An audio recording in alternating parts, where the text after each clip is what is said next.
You know the scene, I mean, you've all watched it play out in like a dozen different Oh, movies. absolutely. Right. The main character is called into this sterile, glass-walled office. Hmm. They get unfairly terminated by some completely heartless manager, but instead of just quietly packing up their desk, they erupt. Right, the big cinematic explosion. Exactly. They deliver this brilliantly articulate monologue, maybe, you know, flip a desk, smash a printer, and storm out of the building in this blaze of righteous glory. It is like the ultimate cathartic fantasy of workplace retribution. It really is. And, it taps into a very primal desire for agency. When an individual is suddenly stripped of their livelihood, the immediate psychological response is often just a profound sense of powerlessness. Yeah, that makes sense. So that cinematic daydream is simply a mental mechanism for reclaiming control in a highly visible way.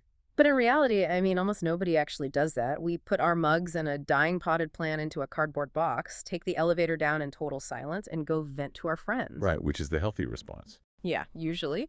But today we are looking at the anomalies. We have records from a firm that has spent 30 years in the trenches of workplace relations. They're called the Australian Workplace Discrimination Representatives, or AWDR. They've seen it all, really. They really have. They represent everyday employees operating around the clock, dealing with everything from unfair dismissals to toxic environments. And they've handled over 16,000 employees. But what their files reveal is a terrifying escalation. We're looking at 4 specific cases where employees decided the cinematic fantasy just wasn't enough. They took it to the next level. They really did. They crossed the line into actual catastrophic retaliation. So, okay, let's unpack this, because getting fired is stressful, but going to these extremes, that's a whole different story. It is. And as we get into this, we're going to look closely at the mechanics of these events. I want to be clear that the goal here isn't to judge the highly polarized anti-corporate sentiments that drove some of these actions. Right, we're not taking sides. Exactly.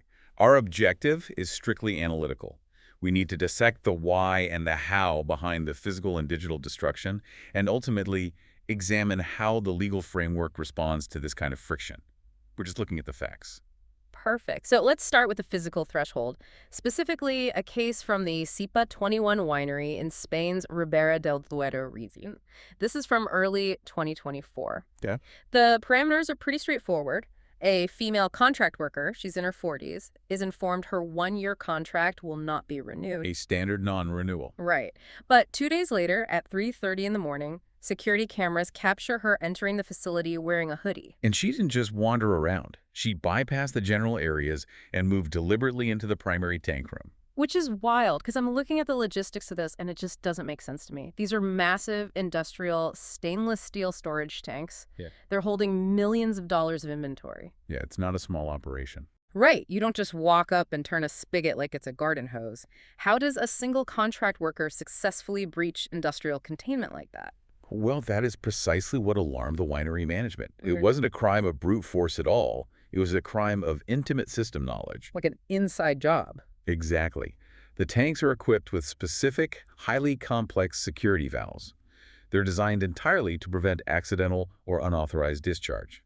But the footage shows her moving in the dark, seamlessly disengaging the secondary locking mechanisms on these specific vats in less than a minute. Less than a minute. Wow. Yeah, she didn't just open a valve, she systematically dismantled the security redundancies. It's like watching a high-stakes Ocean's 11 heist movie. The precision is just crazy. Yeah. And she didn't choose randomly either. No, she knew exactly what she was doing. She targeted the tanks holding their most premium vintages, Horcajo and Malabrigo. In the industry, they call this stuff liquid gold. She essentially opened the veins of the company, spilling 60,000 liters onto the floor. That volume is hard to conceptualize. It is. So to put that in perspective for you listening, that is roughly 80,000 bottles of premium wine. She single-handedly wiped out the entire 2023 production of the Horcajo vintage. Which retails for what, up to $90 a bottle? Up to $90 a bottle, yeah. The calculated damage hit US $2.7 million. Just down the drain, literally. And what's fascinating here is the broader public reaction, because it highlights a deep fracture in modern labor dynamics. How do you mean?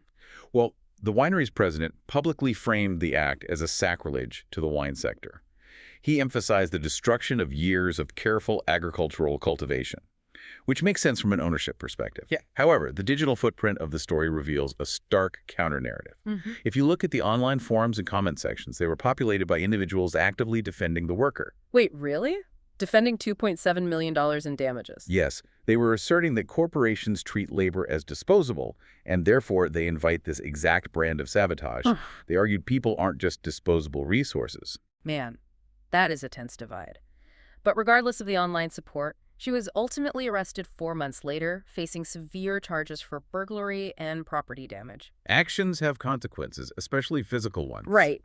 Her specialized knowledge allowed her to bypass the physical locks, but she still had to be in the room. She was physically present, which meant cameras caught her. You can't really hide when you're on camera. Exactly. But it makes me wonder, what happens when the grievance is identical, but the scale of the facility is exponentially larger? Well, the potential for collateral damage scales directly with the environment. Which brings us to our next case. April 2026 in Ontario, California.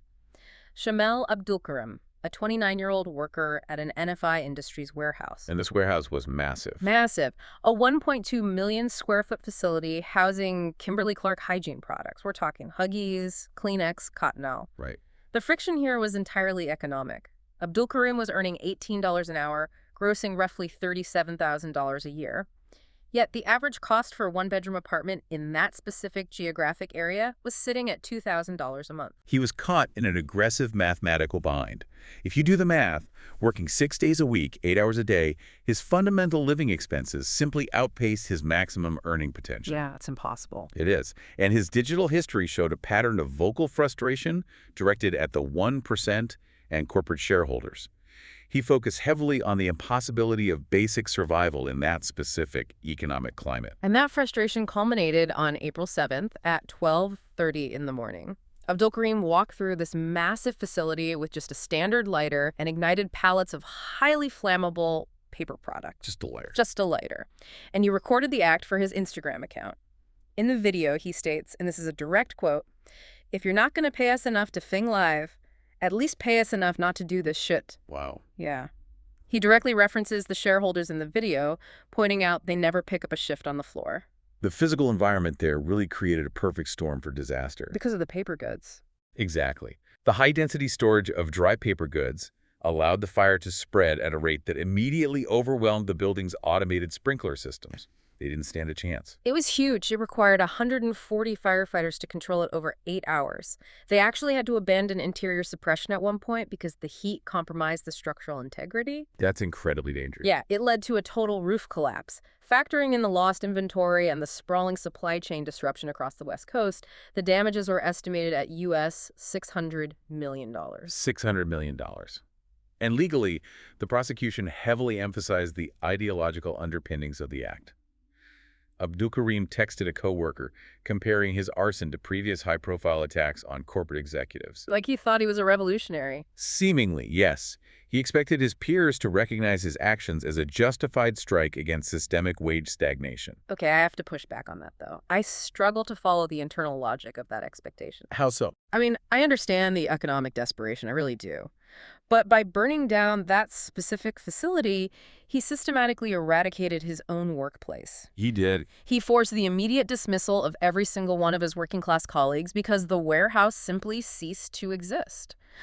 How does a strike against a corporation end up primarily victimizing the labor force it's supposed to avenge? Is this just a case of blinding rage overshadowing logic? It's the ultimate paradox of untargeted physical sabotage.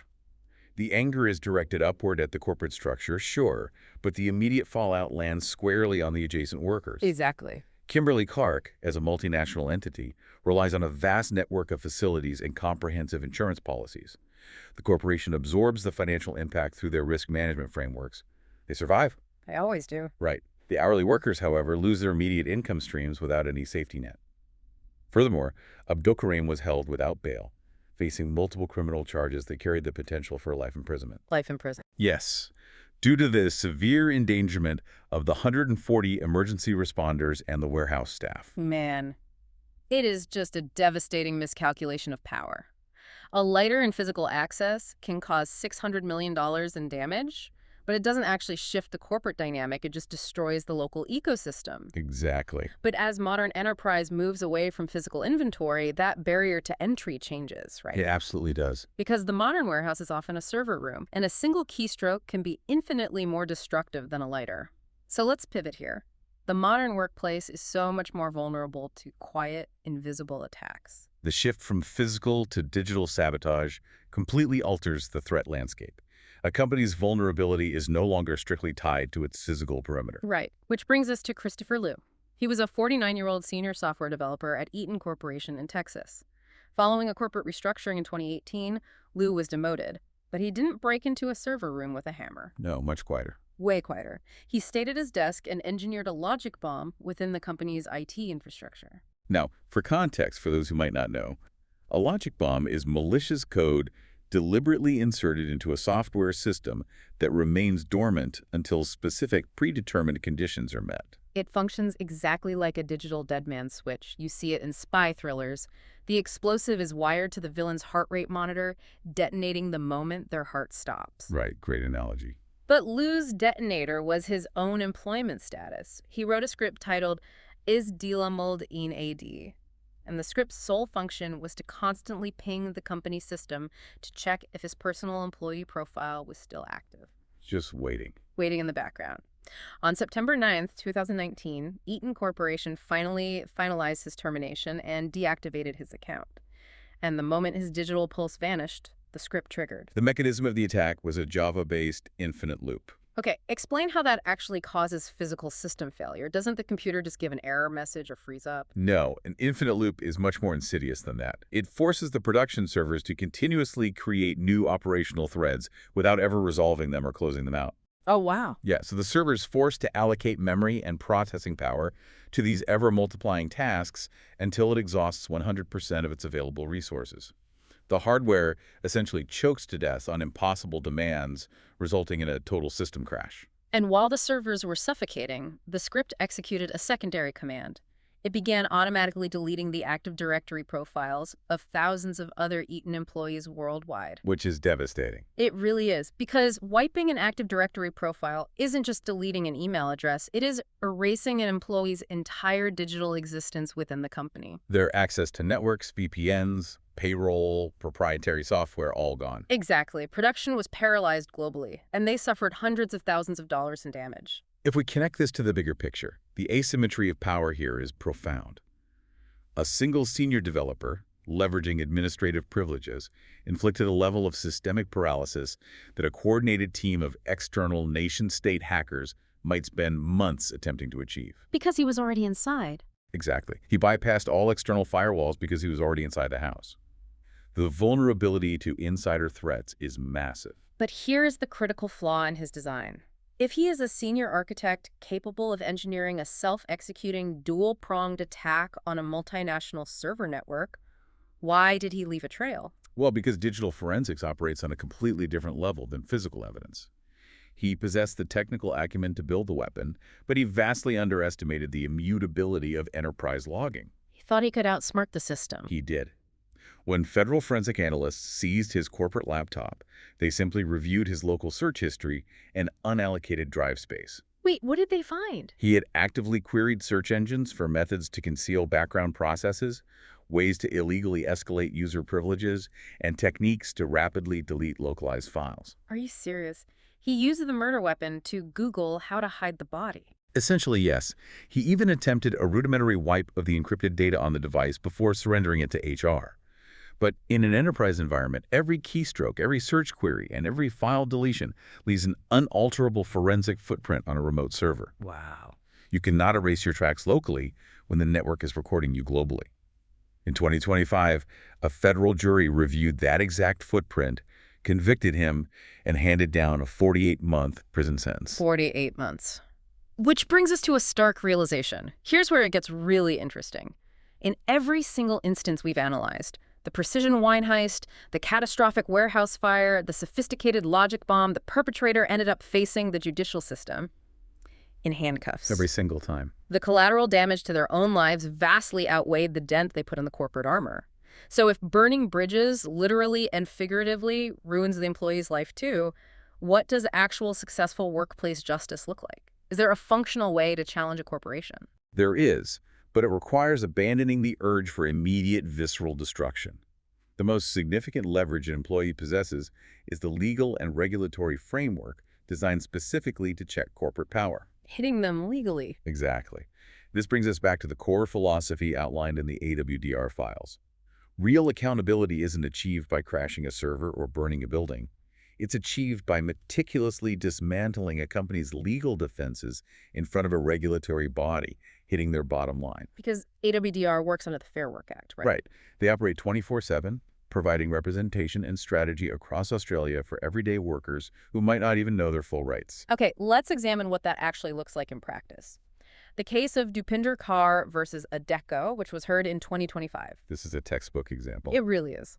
Mrs. Kaur was employed as a pickpacker at an Amazon distribution center in Sydney, positioned there through the Adecco agency. She was earning 1,426 charges a week.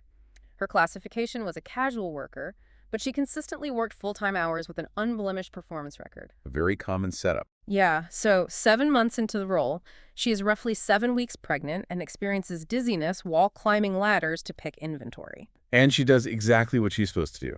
She follows standard medical protocol, consults a physician, and provides her employer with a medical certificate. Right. The documentation explicitly states she is fit to work, but includes necessary temporary restrictions. Basically, she should avoid lifting items over 5 kilograms, minimize stair usage, and limit repetitive bending. Pretty standard accommodations for pregnancy. Very standard. But Adecco's immediate response is to cancel her scheduled training for a new packing role. She is allowed to complete 2 shifts on modified light duties.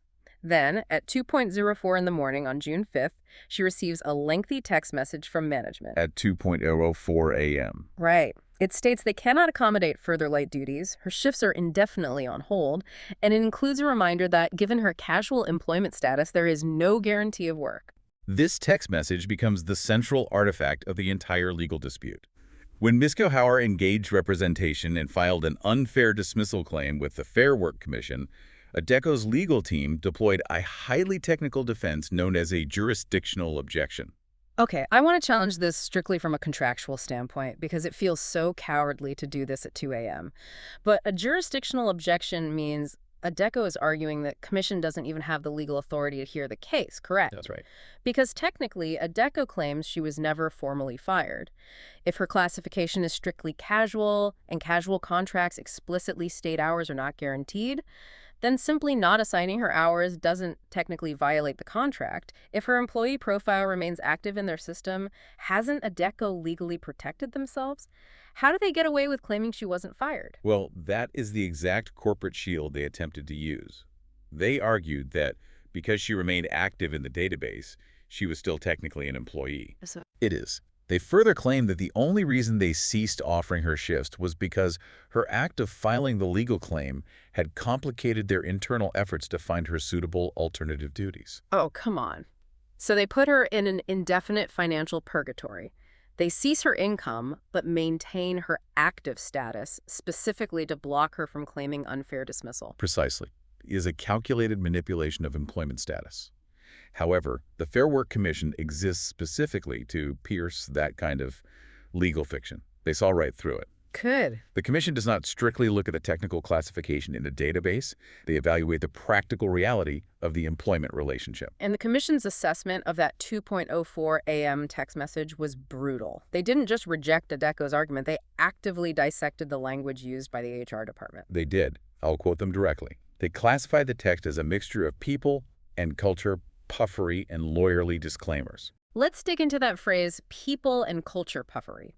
Because that isn't just a critique of corporate jargon. The Commission is calling out a very specific psychological tactic here. Definitely. HR departments use softened, bureaucratic language to insulate the company from liability while executing deeply impactful, life-altering decisions against the worker. Exactly. The Commission recognized that the underlying substance of the communication wasn't a temporary pause in shifts. The practical outcome, masked by the puffery, was that she was being placed on hold until the 12th of never. The 12th of never. That's quite a phrase for a legal ruling. The Commission used that exact phrase to dismantle the defense. An active profile with zero prospect of actual work constitutes a dismissal in the eyes of the law. And the commission also addressed the medical aspect, right? Because the DECA tried to argue she lacked the physical capacity for the role. Right, but the commission noted she had successfully completed 2 light-duty shifts immediately prior to the text message. The medical restriction didn't make work impossible. It simply made it slightly less convenient for the employer. Exactly. The ruling heavily criticized the procedural mechanics of the dismissal. Adecco, operating as a massive resource enterprise, completely failed to engage in basic consultation. They didn't discuss alternative roles with her, they ignored her subsequent inquiries, and they provided no formal opportunity for her to respond to the sudden cessation of her shifts. It's just bad practice. The commission stated that basic common decency required a transparent dialogue, not a unilateral late-night text message. The ultimate ruling was just a massive victory. The commission found that the dismissal was harsh, unjust, and unreasonable. They ordered Adecco to immediately reinstate Mrs. Coe to her former position. And the financial penalty. Yes. Furthermore, they mandated a financial restitution of $14,830.40 in back pay, plus superannuation, while ensuring her continuity of service remained unbroken. I mean, that is the actual functional blueprint for workplace justice. That is true revenge, forcing the boss to answer for their actions and paying what they owe. It really is. It lacks the immediate adrenaline of physical or digital sabotage, sure. But it systematically reverses the power dynamic. The corporation is forced, against its will and despite its extensive legal resources, to alter its behavior and surrender financial compensation directly to the aggrieved worker. So what does this all mean? We opened with the fantasy of the blazing exit, throwing the coffee mug, smashing the printer. But the reality is that the modern workplace is governed by an extreme asymmetry of power. Very true. An individual worker cannot outburn a corporation's insurance policy, and they cannot outhack an enterprise's immutable forensic logs. Literal sabotage is a trap that only consumes the worker's future. The only mechanism that actually levels the playing field is the structured, relentless application of employment law. You utilize skilled representation who understands how to tear down those jurisdictional objections and the people and culture puffery until the company is held accountable. The legal framework is really the only weapon that a corporation actually respects. Oh. And if you're listening to this, you have to remember that employment laws and organizations like AWGR exist precisely to balance that massive power disparity between you, the individual, and a massive corporation. Absolutely. But as we analyze these established mechanisms of dispute, it forces us to look forward at how the battlefield is shifting. We have examined the physical destruction of a warehouse, the digital manipulation of a server, and the legal deconstruction of an HR department's defense. Right. But the nature of work is rapidly decentralizing. We are moving toward environments governed by algorithmic management and remote infrastructure. Right. A future where there is no physical warehouse to burn and no human HR manager to send a 2.04 a.m. text message. Precisely. We've seen how much damage a single disgruntled employee can do to a massive corporation, and how much damage a corporation can do to a single employee's livelihood. But it leaves you with a critical question to consider.